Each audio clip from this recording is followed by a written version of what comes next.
আল্লাহ এবং তার রসুলের দিকে আহ্বান করা হয়, মুমিনদেরকে যখন আল্লাহর দিকে আহ্বান করা হয় উদ্দেশ্য কোরআনের দিকে, রসুলের দিকে যখন আহ্বান করা হয় উদ্দেশ্য সুন্নাহের দিকে। এবার বুঝেন, কোন মুমিন ঝামেলায় পড়ছে, এই ঝামেলার সংশোধনের জন্য তাকে ডাকা হয়েছে কোরআনের দিকে আর হাদিসের দিকে, সমাধান করে দেওয়ার জন্য ডাকা হয়েছে কোরআনের দিকে হাদিসের দিকে। ভালো করে বুঝেন, আমরা একটা সমস্যায় বুঝছি, করার পর এই দারুল রাশেদ মাদ্রাসার মুহতামিম সাহেবের কাছে গেলাম সমস্যা নিরসন করার জন্য। তিনি আমাদেরকে বললেন, আমি আপনাদের সমস্যা নিরসন করব দুইটা পদ্ধতিতে, হয়তো কোরআন দিয়ে, না হয় হাদিস দিয়ে, অথবা কোরআন হাদিস দিয়ে সমস্যা নিরসন করব। তাহলে আমাদেরকে সমস্যা নিরসন করার জন্য আহ্বান করা হলো কোরআনের দিকে হাদিসের দিকে। তখন আমাদের বক্তব্য হবে সামি'না ওয়া আতা'না। সবাই একসাথে বলেন, শুনলাম মেনে নিলাম, আবার শুনলাম মেনে নিলাম। তাহলে মুমিনদের 12 নম্বর বৈশিষ্ট্য, মুমিনদেরকে যখন কোরআন এবং হাদিস অনুযায়ী ফয়সালার জন্য আহ্বান করা হয় তখন মুমিন বলে, ও কোরআনের ফয়সালা, হাদিসের ফয়সালা আমি শুনলাম, আমি মেনে নিলাম। মুমিন কোনো উগ্র আচরণ করবে না, কারণ কোরআনের ফয়সালা হাদিসের ফয়সালা শুনলে মুমিনের বক্তব্য, আমি যা করেছি কোরআনের ফয়সালা আর হাদিসের ফয়সালা, এটা আমার পক্ষে হোক আমার বিপক্ষে হোক, সামি'না ওয়া আতা'না, শুনলাম মেনে নিলাম। তাহলে এখন আপনারা বলেন, আমাদেরকে যদি কোরআন কোনো সমাধান দেয়, হাদিস কোনো সমাধান দেয়, তখন আমরা উগ্র আচরণ করব নাকি বলবো শুনলাম মানলাম? কি বলবো? আল্লাহ আমাদেরকে এই বৈশিষ্ট্য অর্জন করার তৌফিক দান করে। এই হলো 12 নম্বর। 13 নম্বর বৈশিষ্ট্য, মুমিনরা যখন কোনো সমষ্টিগত দলের মধ্যে থাকে তখন প্রধান যিনি থাকে তার অনুমতি ছাড়া মুমিনরা কোথাও যায় না। মুমিনরা দলবদ্ধ কোনো কাজে থাকলে প্রধান যিনি থাকে তার অনুমতি ছাড়া কোথাও যায় না। যেমন আপনারা 3 দিনের জামাতে গেলেন, কোনো একজন আমির সাহেবের অধীনে আপনারা 3 দিনের একটা জামাতে গেলেন। জামাতে যাওয়ার পর আপনি 5 মিনিটের জন্য ফার্মেসিতে যাবেন ঔষধ আনার জন্য। আপনি চাইলেই পারেন আমির সাহেবকে না বলে ফার্মেসিতে যাইতে, কিন্তু এটা আপনি করবেন না, কারণ মুমিনের এটাও একটা বৈশিষ্ট্য। মুমিন যখন দলগত কোনো কাজে থাকে, দলবদ্ধ কোনো কাজে থাকলে তখন মুমিন কোনো কাজ করতে হলে আমিরের অনুমতি নেয়, তারপর সেই কাজ করে। এটাও মুমিনের একটা বৈশিষ্ট্য। এ হলো 13 নম্বর। যেমন সূরা নূরের 62 নম্বর আয়াত, 18 নম্বর পৃষ্ঠার শুরু আয়াতটা, সূরা নূরের 62 নম্বর আয়াত। খন্দকের যুদ্ধ চলতেছে, পাথর কেটে কেটে গর্ত খনন করা হচ্ছে। রাসূলুল্লাহ সাল্লাল্লাহু আলাইহি সাল্লাম এবং সাহাবায়ে কেরাম সবাই এই পাথর খননের কাজে অংশগ্রহণ করছে। মধ্যে পাথর বাঁধছে, আল্লাহ রাসূল সাল্লাল্লাহু আলাইহি সাল্লামের পেটেও পাথর বাঁধা। প্রচন্ড কষ্ট হচ্ছে, এক তো গরম, আবার পাথর কেটে গর্ত খনন করা। সেখানেও মুনাফিকরা কি করে? মন চাইলে তারা ভেঙে যায়। আর মুমিনরা কি করে? আল্লাহ বলে, হাবিব, মুমিনরা যদি কোথাও যাইতে হয় আপনার অনুমতি ছাড়া এই কষ্টের কাজ ছেড়েও তারা কোথাও যাবে না, যাইলেও আপনার অনুমতি নিয়ে তারা যাবে। কারণ দলবদ্ধ কাজের মধ্যে তারা যখন থাকে তখন তারা প্রধান যিনি থাকে তার অনুমতি ছাড়া তারা কোথাও যায় না। যেমন আল্লাহ বলেন, ইন্নামাল মুমিনুনা আল্লাযীনা আমানু বিল্লাহি ওয়া রাসূলিহি ওয়া ইযা কানু মা'আহু আলা আমরিন জামি' লাম ইয়াযহাবু হাত্তা ইস্তাযিনুহু। প্রকৃত মুমিন তারা যারা আল্লাহকে আর তার রাসূলকে বিশ্বাস করে, যারা নবীর সাথে দলবদ্ধ কোনো কাজের মধ্যে থাকলে, সমষ্টিগত কোনো কাজের মধ্যে থাকলে নবীর অনুমতি ছাড়া লাম ইয়াযহাবু হাত্তা ইস্তাযিনুহু, নবীর কাছে অনুমতি ছাড়া তারা কোথাও যায় না। তাহলে মুমিনের 13 নম্বর বৈশিষ্ট্য, সমষ্টিগত কোনো কাজের মধ্যে থাকলে তাদের দায়িত্বশীল প্রধান যিনি থাকে তার অনুমতি ছাড়া মুমিন কোথাও যায় না। এটা মুমিনের 13 নম্বর বৈশিষ্ট্য। মুমিনের 14 নম্বর বৈশিষ্ট্য। আর এই 14 নম্বর বৈশিষ্ট্যটা বলার জন্য আমি লম্বা আলোচনাটা টানলাম। এই 14 নম্বর বৈশিষ্ট্যটা খুব গুরুত্ব দিয়ে শুনেন। মুমিন আমানতদার হবে। এটা 2 বার বলেন সবাই, আমি সহ বলেন, মুমিন কি হবে?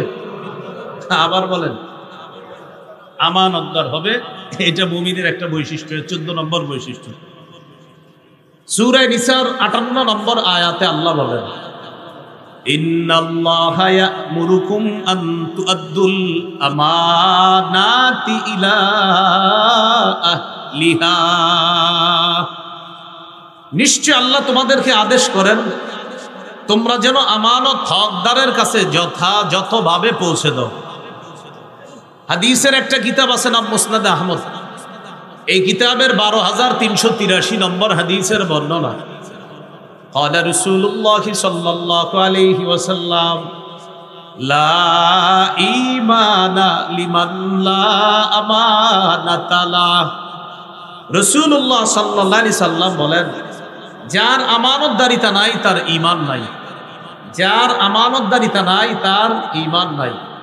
তাহলে আমানতদারিতা মুমিনের অন্যতম একটা প্রধান বৈশিষ্ট্য। আমানতের খেয়ানত, যেমন কুফর করা সবচেয়ে বড় খেয়ানত। কি করা ভাই? আবার বলেন, কি করা? কুফর করা সবচেয়ে বড় খেয়ানত। সূরা আনফালের 71 নম্বর আয়াতে আল্লাহ বলেন, ওয়া ইউরিদু খিয়ানাতাকা। নবী, তারা যদি আপনার সাথে বিশ্বাস ভঙ্গের ইচ্ছা করে। দেখেন আল্লাহ বিশ্বাস ভঙ্গের আরবিটা কি বলছে কোরআনে? খিয়ানাতাক। ওয়া ইউরিদু, তারা যদি ইচ্ছা করে, খিয়ানাতাকা, আপনার সাথে বিশ্বাস ভঙ্গের ইচ্ছা যদি তারা করে। এখানে আল্লাহ তাআলা বিশ্বাস ভঙ্গকে খিয়ানত বলেছে। ফাকাদ খালুল্লাহ বিন ক্বাব, ইতিপূর্বে তারা খিয়ানত করেছে। হাবিব, তারা যদি আপনার সাথে বিশ্বাস ভঙ্গের ইচ্ছা করে, এতে আশ্চর্য হওয়ার কিছু নাই। ইতিপূর্বেও তারা বিশ্বাস ভঙ্গ করেছে। হুদাইবিয়ার সন্ধি হয়েছে, সন্ধির মধ্যে অনেকগুলা চুক্তি হয়েছে, এখন চুক্তি তারা ভঙ্গ করতেছে। আল্লাহ বলে, আপনি পেরেশান হবেন না হাবিব। তারা যদি আপনার সাথে বিশ্বাস ভঙ্গের ইচ্ছা করে, এতে পেরেশানির কিছু নাই। তারা তো আমি আল্লাহর সাথেও বিশ্বাস ভঙ্গ করেছে, আমি খালেকের সাথেই যারা বিশ্বাস ভঙ্গ করেছে, আপনি তো মাখলুক, আপনার সাথে বিশ্বাস ভঙ্গ করা এটা তাদের কাছে কোনো ব্যাপার না। নাউজুবিল্লাহ বলেন। তাহলে কুফর করা সবচেয়ে বড় খেয়ানত। ইবনে কাসির রহমতুল্লাহি আলাইহি তাফসীর ইবনে কাসিরের মধ্যে বলেছেন, এটা একসাথে সবাই বললে সারা জীবন আমাদের কাজে আসবে। বলেন, ছোট পাপ, বড় পাপ, যে কোনো পাপ খেয়ানত। কি বলছি? ছোট পাপ, বড় পাপ, যে কোনো পাপ। পাপ না করা আমানত, পাপ করাটাই খেয়ানত। প্রতিটি মুহূর্ত, প্রতিটি সময়, প্রতিটি অঙ্গ প্রত্যঙ্গ আমার আপনার কাছে আমানত। এর বিপরীত করা এটা খেয়ানত। সারা জীবন মনে রাখবো, কিয়ামতের ময়দানে আমার আপনার বিরুদ্ধে 4 সাক্ষী হতে পারে। কয় সাক্ষী হতে পারে? যদিও মুফাসসিরিনে কেরাম গবেষণা করে এই 4টাকে 8টা বানিয়েছে। বাকি আমি 4টা বলি, এই 4টা গবেষণা করলে আরো অনেকগুলা বের হবে। 1 নাম্বার সাক্ষী জমিন, আমার আপনার সাক্ষী হবে এই জমিন। সূরা জিলজালের 4-5 নম্বর আয়াতে আল্লাহ বলেন, ইয়াউমা ইযিন তুহাদ্দিসু আখবারাহা। সেদিন জমিন তার সব বৃত্তান্ত বলে দিবে। বিআন্না রাব্বাকা আওহা লাহা, তোমার রব জমিনকে হুকুম করবে, তাই জমিন সব বলে দিবে। তাফসীরের কিতাবে আসছে, জমিন সেদিন আল্লাহকে বলবে, আল্লাহ ওমকে অমুক সময় এতটা বাজে আমি জমিনের উপরে এই এই অপকর্ম করেছে, আমি জমিন তার বিরুদ্ধে আপনার কাছে মামলা করব।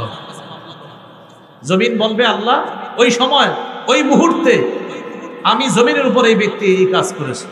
আজকে যারা মাগরিব পড়লাম, সেজদা দিলাম, এখানে যারা বসে আছি, আমার আপনার এই বসার পক্ষেও জমিন সাক্ষী দিবে।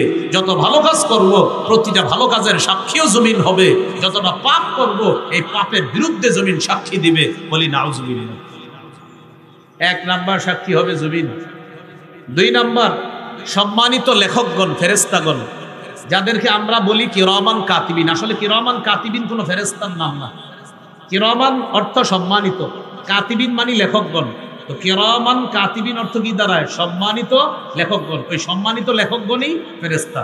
ছোটবেলা থেকে শিখছেন, ডান কাঁধে কিরামান, বাম কাঁধে কাতিবিন। বিষয়টা বল না, কিরামান কাতিবিন অর্থ হলো সম্মানিত লেখকগণ। ওই সম্মানিত লেখকগণ মানে ফেরেশতাগণ। সূরা ইনফিতরের 10 থেকে 13 নম্বর আয়াতে আল্লাহ বলেন, ওয়া ইন্না আলাইকুম লাহাফিজিনা কিরামান কাতিবিন। তোমাদের উপর সংরক্ষণকারী ফেরেশতারা। একবার ভাবেন না, আমি আপনি সবাই এই মুহূর্তে ভাবেন, আমি বয়ান করছি, নিশ্চিত সম্মানিত লেখকগণ আমার আশেপাশে আছে, আমার এই ভালো কথাগুলো তারা লিখতেছে, আপনারা শুনতেছেন, আল্লাহর কসম নিশ্চিত তারা এই বিষয়গুলো লিখতেছে এই মুহূর্তে। বিপরীতটা চিন্তা করেন, যত অন্যায় করব সেটাও তারা লিখে ফেলছে। ইয়ালামুনা মা তাফআলুন, আল্লাহ বলে তোমরা যা করো তারা তা জানে। সূরা যুখরুফ ৮০ নম্বর আয়াত, সূরা যুখরুফ ৮০ নম্বর আয়াত ২৫ পারা ১৪ নম্বর পৃষ্ঠার শুরু আয়াতে আল্লাহ বলেন, আম ইয়াহসাবুনা আন্না লা নাসমাউ সিররাহুম ওয়া নাজওয়াহুম বালা। আচ্ছা, মানুষ কি মনে করে তাদের গোপন প্রকাশ বিষয়গুলো আমি আল্লাহ জানি না? আম ইয়াহসাবুনা, তারা কি মনে করে আন্না লা নাসমাউ, যে আমি আল্লাহ শুনি না, সিররাহুম, তাদের গোপন বিষয়গুলা, ওয়া নাজওয়াহুম, তাদের যত ভেদ আছে এগুলো আমি আল্লাহ জানি না? তারা কি এটা মনে করে? তাদের প্রকাশ্য গোপন সব জানি, আমি আল্লাহ শুনি। এই যে আমি আপনাদের সাথে কথা বলতেছি, আল্লাহ এটা বলেছেন, আল্লাহ বলে এটাও শুনি। আমি কথা না বইলে আমি চুপচাপ হা করে লা ইলাহা ইল্লাল্লাহ চুপি চুপি বলছি, আল্লাহ বলেন এটাও জানি, এটাও শুনি। আমি মুখ বন্ধ করে মুখের ভিতরে লা ইলাহা ইল্লাল্লাহ উচ্চারণ করেছি, আমার ২ ঠোঁট বন্ধ। আল্লাহ বলেন এটাও জানি, এটাও শুনি। আমি আপনি কিচ্ছু বলি নাই, শুধু কল্পনায় আনছি। এই আমি যদি হজে যেতে পারতাম, কল্পনায় আনছি। আল্লাহ বলেন এটাও জানি, এটাও শুনি, সব জানি। সাথে সাথে আল্লাহ বলেন বালা ওয়া রুসুলুনা লাদাইহিম ইয়াকতুবুন, তাদের কাছে আমার ফেরেশতাগণ আছে, ইয়াকতুবুন, তারা লিখতেছে, সব লিখতেছে, ভালো করি লিখতেছে, খারাপ করি লিখতেছে। এ হলো দ্বিতীয় সাক্ষী, ফেরেশতারা। ৩ নম্বর সাক্ষী অঙ্গ প্রত্যঙ্গ। অঙ্গের মধ্যে নিচের থেকে সিরিয়ালে আসি, পা, হাত, কান, চোখ, জিহ্বা আর চামড়া। একটু তাকান না সবাই, চামড়ার দিকে তাকান। এই চামড়া, চামড়া, চামড়া, হ্যাঁ হ্যাঁ, চামড়া সাক্ষী দিবে। কে সাক্ষী দিবে বলেন সবাই, কে? চামড়া। সূরা ইয়াসিনের মধ্যে আল্লাহ তাআলা বলেছেন ৩৬ নম্বর আয়াত, আল-ইয়াওমা নাখতিমু আলা আফওয়াহিহিম, আজ আমি তাদের মুখে মোহর মেরে দিব। ওয়া তুকাল্লিমুনা আইদিহিম, তাদের হাত আমি আল্লাহর সাথে কথা বলবে। ওয়া তাশহাদু আরজুলুহুম বিমা কানু ইয়াকসিবুন, তাদের পা তাদের কৃতকর্মের বিরুদ্ধে সাক্ষী দিবে আল্লাহর কাছে। ২৪ পারা ১৭-১৮ নম্বর পৃষ্ঠা সূরা হামিম আস-সাজদা ২০-২১ নম্বর আয়াতে আল্লাহ বলেন, হাত্তা ইযা মা জাউহা শাহিদা আলাইহিম সামউহুম ওয়া আবসারুহুম ওয়া জুলুদুহুম বিমা কানু ইয়ামালুন, যেদিন তারা জাহান্নামের সামনে আসবে, জাহান্নামের সামনে আসার পর শাহিদা আলাইহিম সামউহুম, তাদের কান তাদের বিরুদ্ধে সাক্ষী দিবে, ওয়া আবসারুহুম, তাদের চোখ তাদের বিরুদ্ধে সাক্ষী দিবে, ওয়া জুলুদুহুম, তাদের চামড়া তাদের বিরুদ্ধে সাক্ষী দিবে। চামড়া সাক্ষী দেওয়ার পর মানুষ তার চামড়াকে বলবে, ওয়া ক্বালু লিজুলুদিহিম লিমা শাহিদতুম আলাইনা, কিরে চামড়া তুইও আমার বিরুদ্ধে সাক্ষী দিলি। চামড়াকে বলবে, কিরে চামড়া তুই আমার বিরুদ্ধে সাক্ষী দিলি? তখন চামড়া বলবে, আনতাকানাল্লাহুল্লাযী আনতাকা কুল্লা শাই, যে আল্লাহ চাইলে সবকিছুকে কথা বলাইতে পারেন, ওই আল্লাহ আজকে আমি চামড়াকে কথা বলার যোগ্যতা দিয়েছে, তাই তোমার বিরুদ্ধে আমি সাক্ষী দিচ্ছি। তাহলে চামড়াও সাক্ষী দিবে। তাহলে ১ নম্বর সাক্ষী জমিন, ২ নম্বর ফেরেশতা, ৩ নম্বর অঙ্গ প্রত্যঙ্গ, পা, হাত, কান, চোখ, জবান, এমনকি চামড়া আমার আপনার বিরুদ্ধে সাক্ষী দিবে। ৪ নম্বর সাক্ষী আল্লাহু আকবার, সেই সাক্ষী আল্লাহ। বলেন সেই সাক্ষী, আবার বলেন সেই